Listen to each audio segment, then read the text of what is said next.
Assalamualaikum warahmatullahi wabarakatuh. Perkenalkan, nama saya Dini Antika.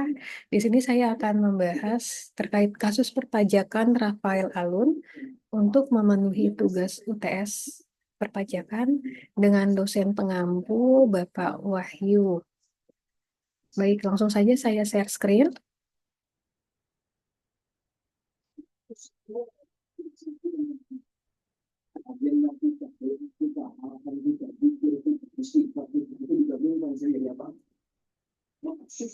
Nah, berikut adalah waktu itu sempat heboh untuk kasus perpajakan oleh pejabat tinggi pajak di Indonesia yang bernama Rafael Alun Trisambodo, di mana pada saat itu media sosial sempat booming di tahun 2023 terkait kasus pajak dengan penggelapan atau pencucian uang. Kasus Rafael Alun ini adalah salah satu contoh kasus pencucian uang di Indonesia, di mana pencucian uang itu adalah mencoba untuk menyembunyikan asal-usul dana hasil kegiatan ilegal mereka dengan melakukan berbagai tindakan seperti penggunaan perantara, transaksi keuangan yang rumit, penggunaan keuangan internasional, dan penggunaan aset non-keuangan. Hukum terkait pencucian uang adalah Undang-Undang Nomor 8 Tahun 2010 tentang Tindak Pidana Pencucian Uang atau TPPU yang merupakan upaya pemerintah Indonesia dalam mengatasi dan mencegah pencucian uang.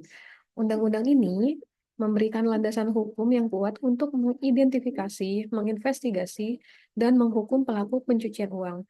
Salah satu kasus terkemuka yang memunculkan perhatian publik adalah kasus pencucian uang yang dilakukan oleh Rafael Alun. Di sini peran Undang-Undang Nomor 8 Tahun 2010 tentang TPPU sangatlah penting. Di antaranya yaitu yang pertama, penetapan tindakan pidana UU TPPU, yaitu menetapkan tindakan pidana pencucian uang dan memberikan dasar hukum bagi penuntutan pelaku pencucian uang.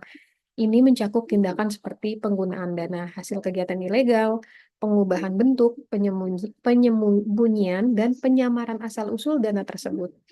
Yang kedua, sanksi dan hukuman Undang-Undang TPPU yaitu menyediakan daftar sanksi dan hukuman yang diberikan kepada pelaku pencucian uang yang terbukti bersalah. Sanksi ini mencakup hukuman pidana berat, denda, dan penghapusan aset yang dihasilkan dari tindak pidana pencucian uang. Lalu yang ketiga, kewajiban pelaporan keuangan UU TPPU yaitu mengatur kewajiban lembaga keuangan, profesional, dan bisnis dalam melakukan transaksi keuangan yang mencurigakan kepada otoritas yang berwenang. Hal ini membantu otoritas untuk mendeteksi dini potensi tindak pidana pencucian uang. Lalu apa sih dampak pencucian uang? Yang pertama, korupsi dan kejahatan terorganisir. Pencucian uang ini seringkali terkait erat dengan aktivitas ilegal seperti korupsi, peredaran narkoba, perdagangan manusia, dan kejahatan yang terorganisir lainnya. Aktivitas ini dapat merusak tatanan hukum dan ketertiban masyarakat. Yang kedua, dapat mengganggu perekonomian. Pencucian uang dapat mengganggu perekonomian nasional dengan berbagai cara. Dana dari kegiatan ilegal yang dicuci dapat merongrong pasar, menciptakan ketidaksetaraan, dan merusak integritas pasar keuangan.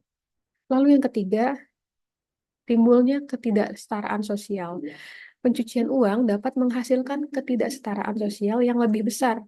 Dengan mengalihkan dana hasil tindakan ilegal ke aset-aset yang sah, individu atau kelompok tertentu dapat memperkaya diri mereka, sementara merugikan masyarakat luas. Yang keempat, gangguan pada pembangunan ekonomi. Dana yang dicuci dapat digunakan untuk menghambat pembangunan ekonomi yang berkelanjutan dan program-program sosial. Ini dapat mempengaruhi negara-negara yang sangat bergantung pada bantuan luar negeri dan investasi asing. Yang kelima, stabilitas keuangan dan perbankan. Pencucian uang dapat mengancam stabilitas sistem keuangan dan perbankan. Ketika dana yang dicuci memasuki sistem perbankan, hal ini dapat menciptakan risiko keuangan dan reputasi bagi lembaga keuangan yang terlibat. Lalu yang keenam, gangguan terhadap keamanan nasional. Pencucian uang dapat memiliki dampak pada keamanan nasional suatu negara. Dana hasil tindakan ilegal dan yang dicuci dapat digunakan untuk aktivitas teroris, perang saudara, atau tindakan kejahatan internasional lainnya. Lalu yang ketujuh, kerugian bagi bisnis dan masyarakat. Pencucian uang dapat merugikan bisnis dan yang tidak tahu bahwa mereka terlibat dalam transaksi ilegal. Hal ini juga dapat memberikan citra buruk pada bisnis dan negara, serta mempengaruhi kepercayaan masyarakat terhadap lembaga-lembaga keuangan dan pemerintah. Lalu yang ke-8 adalah sanksi hukum. Pencucian uang yang tertangkap dapat menghadapi sanksi hukum yang berat, termasuk hukuman penjara dan denda.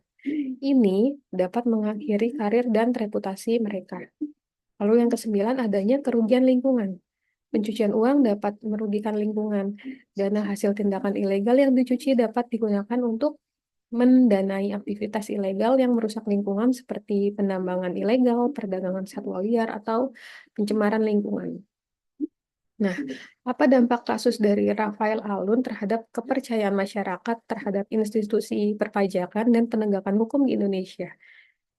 Nah, berdasarkan hasil survei, 83,7% kenaikan indeks kepercayaan publik terhadap DJP disangkutkan dengan penggunaan perkara mantan pejabat pajak, yaitu Rafael Alun atau RAT. Dari hasil survei yang dilakukan indikator sebanyak 83,7% masih percaya terhadap kinerja DJP. Ini sumber dari kaberbisnis24.com.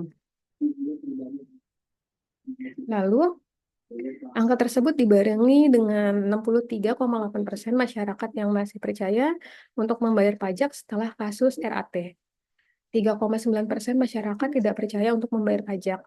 Nah, penarikan sampel merupakan metode multi-stage random sampling.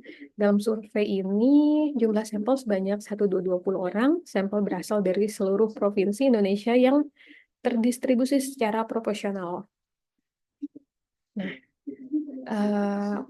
kesimpulannya yaitu kasus pencucian uang sering terjadi di Indonesia. Nah, ini merupakan hasil tindak pidana yang di mana pelaku dapat memanfaatkan harta kekayaan sepuasnya tanpa diketahui oleh aparat penegak hukum dengan mudah, baik itu secara sah atau tidak sah. Padahal perilaku ini dapat menimbulkan stabilitas sistem perekonomian di Indonesia memburuk dan terganggu, serta dapat merusak sendi-sendi kehidupan masyarakat. Berikut adalah daftar pustaka untuk materi presentasi saya. Ya, terima kasih.